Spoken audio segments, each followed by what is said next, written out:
all afraid of.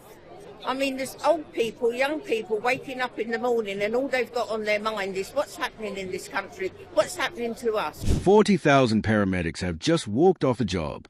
61 emergency zones have collapsed. And the government says everything is under control. You already know that's a lie. Britain's emergency response system is in full meltdown, and the people on the front lines are pulling back. Not because they want to, but because staying in the field could get them killed. Paramedics are refusing to enter high-risk zones. Dispatch routes are being rerouted, downgraded, or flat-out blocked. And response times? They've tripled. With tensions rising across the UK and thousands taking to the streets of London right now, it's more important than ever to see the full picture. If you want to stay updated on the situation as it unfolds, make sure to hit that subscribe button and turn on notifications. I'm covering the angles the mainstream media might miss. Like this video if you believe in unfiltered reporting. Calls are going unanswered. Lives are being lost. But somehow, officials are still trying to act like the situation is stable. The truth is, Britain's emergency infrastructure isn't just cracking, it's collapsing. And the reason why? It's not just underfunding. It's not just burnout. It's a storm of social unrest, rising violence, and a complete breakdown in trust between communities and the people sent to save them. Here's what's really going on. Emergency zones once considered operational are now being downgraded or cut off entirely. And that's not due to weather or technical failures. It's because paramedics are being harassed, surrounded, and sometimes physically attacked when they arrive on scene. Crowds are blocking ambulances. Emergency crews are being threatened. Entire neighborhoods are turning hostile. These aren't isolated incidents. This isn't a temporary hiccup. This is widespread, ongoing, and accelerating. Internal dispatch logs, never meant for public eyes, show a chilling reality. Emergency workers are now actively questioning whether they can reach patients without risking their own safety. Routes are becoming inaccessible. Violent encounters are no longer rare. They are becoming part of the job description. The system isn't just strained. It's becoming unworkable. And yet, the official messaging? Remain calm. Services are functioning. It's almost surreal. While government representatives continue to broadcast reassurances, the actual reports tell a radically different story. Emergency response teams are operating in fear. Some areas have been effectively abandoned, and paramedics are withdrawing, not out of protest, but out of sheer necessity. They are not refusing to work. They are refusing to die. This mass exodus of over 40,000 emergency response. I know things feel really heavy in the UK right now. There's a lot of division and noise on the streets, but I want this channel to be a place where we can come together. If you want to be part of a supportive community, please subscribe. And like this video to show some love to everyone feeling anxious about the state of things right now. Stay safe out there, everyone. Bonders didn't come out of nowhere. The warning signs have been there for months, maybe even years. But the escalation in violence, particularly in certain neighborhoods, has made it impossible to ignore. What's fueling this breakdown? According to internal assessments and frontline accounts, the drivers are as complex as they are explosive. Overcrowded housing, rising tensions tied to migrant populations, community unrest, and deteriorating social conditions. There's a deepening fragmentation in the very fabric of public life, and the people caught in the middle are the ones we rely on when everything goes wrong. Now they are saying, we can't go in there anymore. This is no longer just a staffing issue. It's not a matter of budget lines or resource distribution. This is a socio-political crisis, a security crisis, a trust crisis. Because when emergency workers can't safely enter a neighborhood, the implications go way beyond delayed ambulance arrivals. It means the basic social contract has broken. If paramedics can't be protected, who exactly is supposed to protect the rest of us? Let's be clear. This isn't about paramedics walking off the job in protest over wages or hours.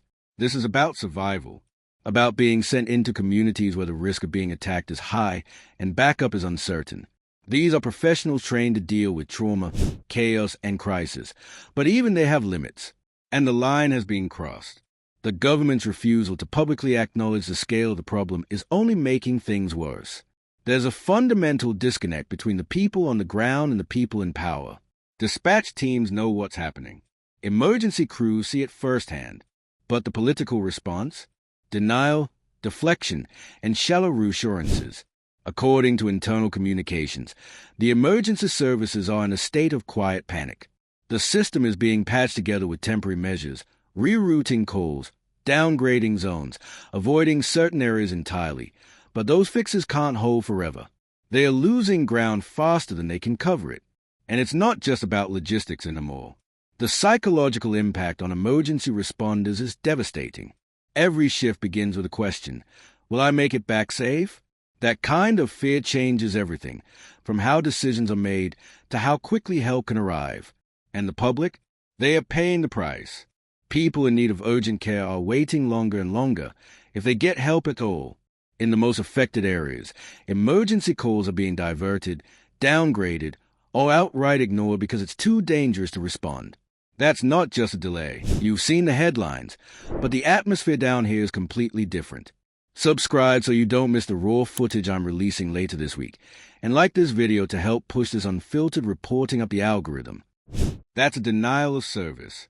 And in emergencies, time isn't a luxury, it's everything. Let's talk numbers. 40,000 paramedics is not a minor absence. It's a critical mass. When that many professionals walk out of high-risk zones, the ripple effects touch everything. 61 emergency zones collapsing isn't a coincidence. It's a direct result of a system pushed past the point of no return. And still, the government line remains unchanged. Officials insist that services are adapting, that public safety is not at risk. But how can you claim stability when internal reports say otherwise? When routes are inaccessible, when frontline responders are begging not to be sent into hostile zones, and when lives are being lost in the chaos? It doesn't add up. There's a word for what's happening: fragmentation. Neighborhoods that once relied on emergency services now see them as outsiders, or worse, enemies. The societal trust that makes emergency response possible has eroded. And in its place, suspicion, tension, resentment. This is what happens when social cohesion breaks down. Emergency services don't just rely on funding, they rely on cooperation. When a paramedic shows up, they need to know that bystanders will help, or at least not interfere. But increasingly, what they are facing is obstruction, anger, violence. The ambulance isn't greeted with relief.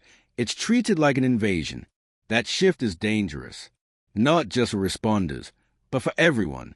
Because when emergency workers pull back, it's not just one call that's missed. It's a system-wide degradation. The crisis isn't isolated to one city or one region. It's systemic, and it's growing. Internal data reveals that for every hour the system remains in this compromised state, the next hour gets worse. Delays stack up. Zones collapse further. Trust erodes faster. It's a vicious cycle, and there's no clear off-ramp. What's most alarming is that this degradation has become normalized. Routes that were once accessible are now permanently rerouted. Neighborhoods once served are now written off as too dangerous. And the people living there, left behind. And yet the public messaging is all about resilience, stability, control. But behind closed doors, the conversations are much darker. Emergency planners are working with shrinking maps. Dispatch centers are rewriting protocols just to keep up. The goal is no longer serve everyone. It's keep the system running for as long as possible. The fear now? That we're not far from total collapse. Because this isn't just about ambulances. It's about whether the state can maintain basic order with tensions rising across the UK and thousands taking to the streets of London right now. It's more important than ever to see the full picture. If you want to stay updated on the situation as it unfolds, make sure to hit that subscribe button and turn on notifications. I'm covering the angles the mainstream media might miss. Like this video if you believe in unfiltered reporting. People tasked with protecting lives can't even protect their own.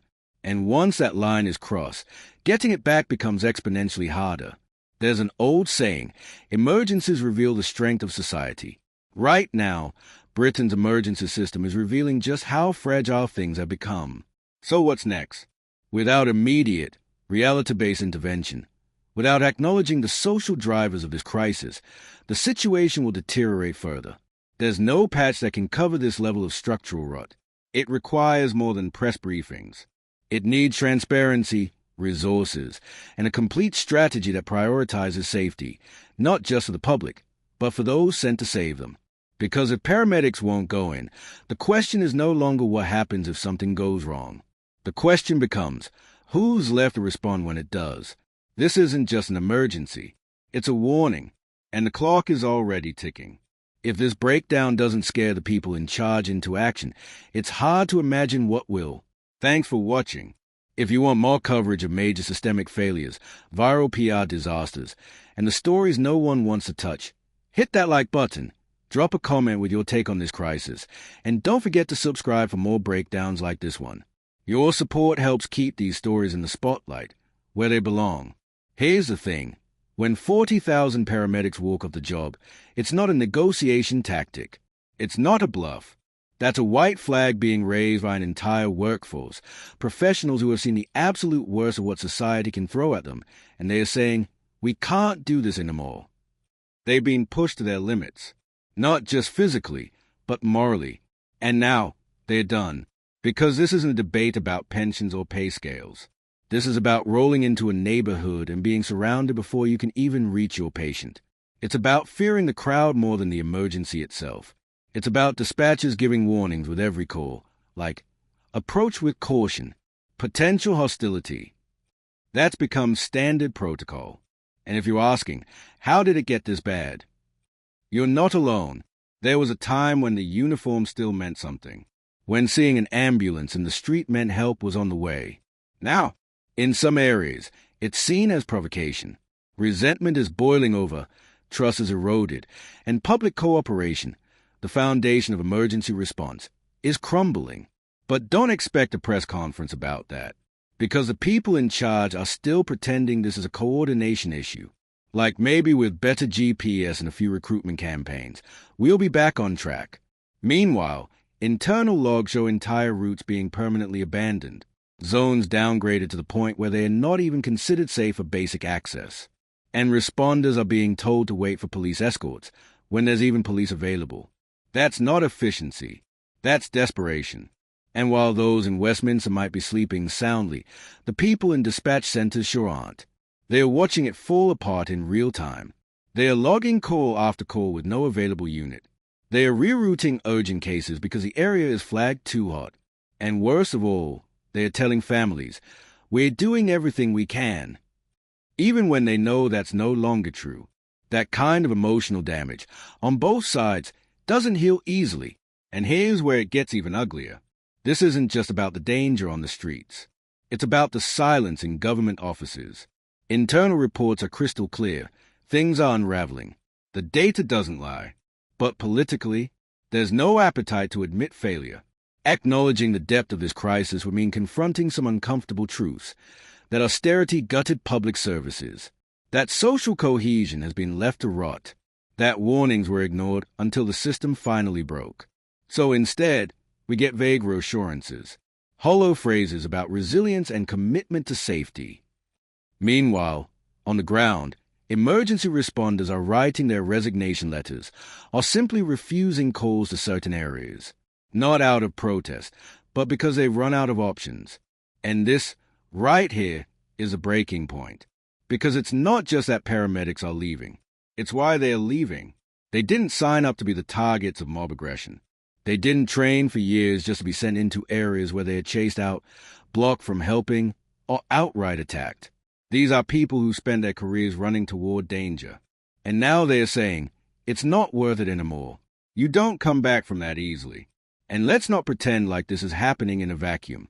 The rise in hostility, the blocked roads, the street-level tension, it all connects back to something deeper: social disintegration, overcrowded housing, escalating conflict, entire communities feeling abandoned and turning inward. And when that happens, trust in outside institutions collapses, which is exactly what emergency services represent. In theory, they're neutral. They are just there to help. But when the fabric of society frays, no one gets a free pass, not even paramedics.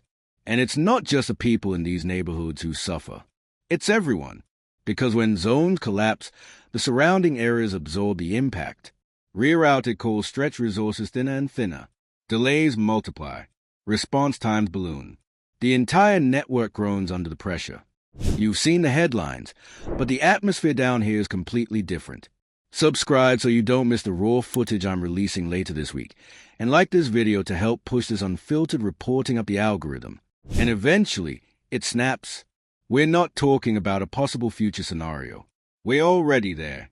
61 zones downgraded or collapsed. That's not a warning sign. That's an obituary. And still, the official narrative doesn't budge.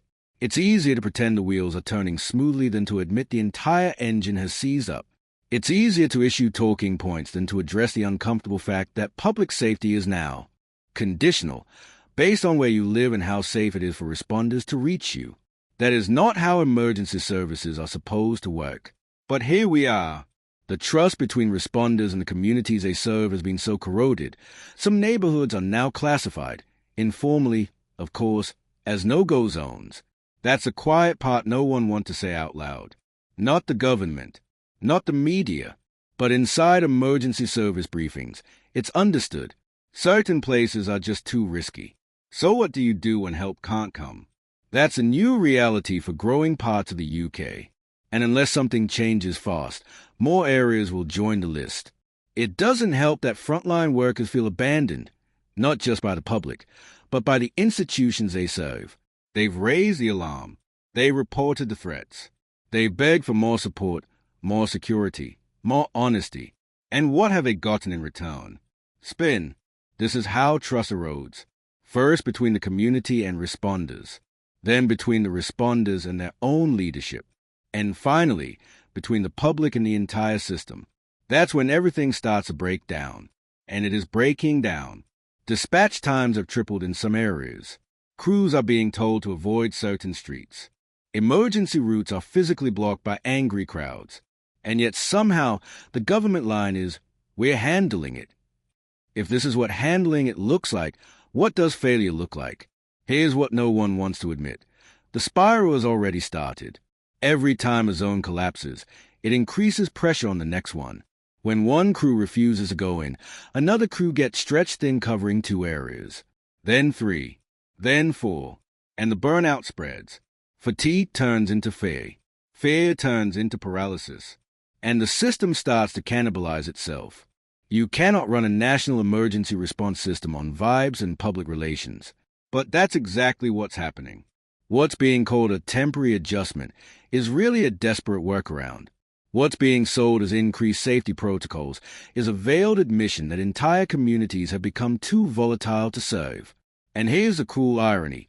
The longer this continues, the more the public suffers, and the more they turn against the system. With tensions rising across the UK and thousands taking to the streets of London right now, it's more important than ever to see the full picture. If you want to stay updated on the situation as it unfolds, make sure to hit that subscribe button and turn on notifications. I'm covering the angles the mainstream media might miss, like this video if you believe in unfiltered reporting. It's a feedback loop, and it's spinning faster. Because if your emergency call goes unanswered, or if help shows up an hour late, your trust in the system dies a little more. And when trust dies, cooperation dies with it. And when cooperation dies, no one gets saved. This isn't fear-mongering. This is a documented, lived reality of emergency responders across the country. They reported it. They warned about it. They walked out because of it. And still, the people in charge act like this is just a rough patch. Like it'll blow over. But the responders know better. The dispatchers know better. And now, you know better too. The system is not bending. It's breaking. And unless there's a complete shift, not just in policy, but in mindset, there's no turning this ship around. The questions we're left with are brutal. How do you rebuild trust in communities where paramedics fear for their lives? How do you restaff zones where no one wants to work? And how long can a system this fragile pretend to be functioning? The answers aren't coming from press briefings. They are not coming from polished statements or emergency management plans that ignore the social chaos beneath the surface. The only thing clear right now is that this crisis is no longer about logistics. It's a mirror reflecting everything that's gone wrong: neglected communities, underfunded services, political cowardice, and the slow, painful collapse of public trust. You can't fix that with a memo. You fix that with honesty, with action, and with urgency. But until that happens, the message from the ground is clear. Help isn't coming. Not because they don't care, but because they can't. And that's the most terrifying part of all. And here's what really drives it home. This isn't about a temporary strike. It's not a brief walkout followed by some negotiations and a press release handshake. This is a foundational collapse. A slow-motion implosion of the UK's emergency response system. A system that was already under immense pressure, underfunded, overstretched, and over-relied on, finally hitting a point where even the most committed professionals are stepping back and saying, we're done risking our lives to a country that won't protect us. That's what this is. A loss of faith. Not just in communities, but in leadership, in the system itself. Think about it. These are people who've dealt with blood, trauma, overdoses, stabbings, traffic disasters, and everything in between. They've seen death. They've held dying hands. They've kept going shift after shift, pandemic after pandemic. And now, when they say, this is unsafe, they mean it in a way that most of us can't even comprehend. And the government, still pretending it's fine. Still saying the system is resilient. There's nothing resilient about triaging 911 calls because entire areas can't be entered. There's nothing stable about crews asking dispatchers if they're being sent into another ambush. There's nothing functional about a society where calling an ambulance might mean nothing happens. And yet, this is now the status quo. We've crossed a line, and there's no sense pretending otherwise. It's not even about fixing this anymore. It's about whether collapse can be slowed down long enough for any kind of recovery to even be possible. Because when you lose as many paramedics, 40,000 trained professionals, you don't just refill those roles with a job ad and a good benefits package. Those people left for a reason, and that reason isn't going away. Even if recruitment was suddenly successful, which it's not, who would sign up for this? Who wants to walk into a situation where you're not just underpaid and overworked, but physically unsafe? When your employer downplays a danger, when the state acts like you're disposable. That's the crisis behind the crisis. Not just the immediate fallout, but the irreversible damage to the profession itself. The job has changed. It used to be that the main risk was the emergency you were responding to, the heart attack, the car crash, the overdose. Now, the risk is a crowd, the neighborhood, the atmosphere. You're as likely to be harmed by bystanders as by the incident you were called to, and there's a psychological weight to that. You can feel it in the leaked comms, in the frontline interviews, in the tone of internal reports. This isn't panic, it's resignation.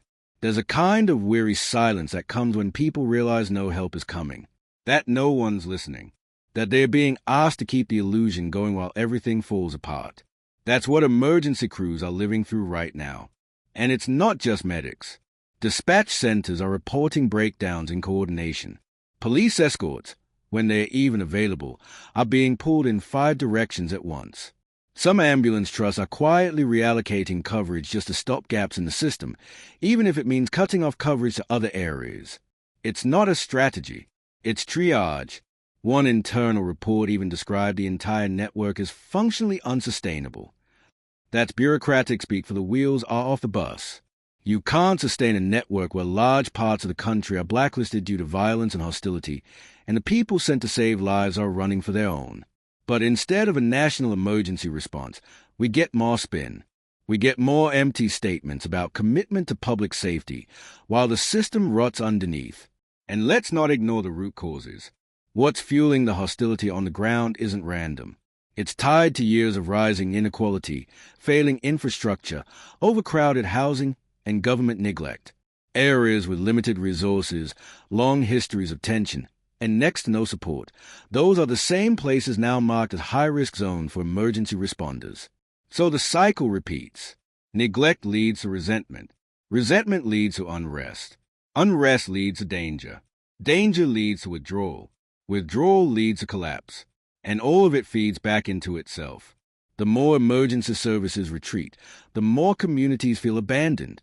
The more they feel abandoned, the more hostility builds. And in the middle of that are the medics, just trying to keep someone breathing while the entire social contract disintegrates around them. So where does this leave the average person? If you live in a safe zone, for now, you might still get a response. It might be late. It might be rerouted. but someone will probably come. But if you live in one of the 61 collapse zones, the outlook is grim. Calls are being downgraded. Some aren't being responded to at all. You might be told to wait, or drive yourself, or call again later. And that's assuming the lines aren't jammed or the area hasn't been flagged as enter only with police escort. We've gone from emergency response to risk management, from a system built to serve the public to a system just trying not to fall apart before the end of the shift. And the scary part? There's no clear way out of this. The government isn't acknowledging the severity of the problem. There's no nationwide emergency reform plan, no surge funding, no cross-agency task force, just silence. Or worse, PR. This isn't just poor crisis management. It's willful negligence, because the data is there, the warnings are there, the walkouts are happening. But acknowledging the problem would mean accepting blame. And in politics, it's always easier to deflect than to fix. So the narrative continues, the lies stack up, and public trust continues to erode. And here's what no one wants to say out loud. We're not that far from a tipping point where the entire emergency response network becomes unusable in large parts of the country. Not under strain. Not facing challenges. Unusable. What happens when an entire city can't be covered? What happens when every crew says, "We're not going in"? What happens when the public, already losing faith, stops calling altogether because they know no one's coming? That's the next phase. The unthinkable becoming reality. And the longer leadership pretends this is normal, the closer we get to it. We're not in a temporary dip. We're in a sustained freefall. And the question now isn't whether the system can be saved. It's whether anyone in power even wants to save it. So, if you're watching this and thinking, why isn't this on every front page? You're not alone. This should be a national scandal. A daily headline. A 5-alarm fire for every public official in the country. Instead, it's being buried under political spin and polite denial. But the responders know. The dispatchers know. And now you know, too. The system is collapsing. And the longer we ignore it, the more dangerous that collapse becomes. And here's where things go from crisis to catastrophe. Because when paramedics pull out of 61 emergency zones, the consequences aren't just local. This isn't about one part of a city struggling with delayed ambulances. This is national degradation. It spreads. Fast. Every zone that goes offline pushes more pressure onto the zone still standing. Every rerouted call overloads a new dispatch center. Every response delay increases the likelihood of death, not in theory, but in real, documented numbers. And yet, there's still no coordinated national response. Just silence. Or worse, spin. The government's line hasn't budged. We are working closely with emergency services to ensure continuity of care. But continuity of care doesn't exist when there are no responders left in the zone. There's no continuity when a patient waits 45 minutes for a call that isn't coming. There's no continuity when someone has a stroke, and the only thing available is an automated message telling them to try another line. Let's be brutally clear. The phrase continuity of care is being used like a shield to deflect blame and calm public panic. But the reality behind that phrase is carnage, medical, psychological, and structural. People are dying, not because there aren't enough ambulances, not because of traffic, but because the system has fundamentally broken down. And the public has no idea just how close we are to that breaking point becoming permanent.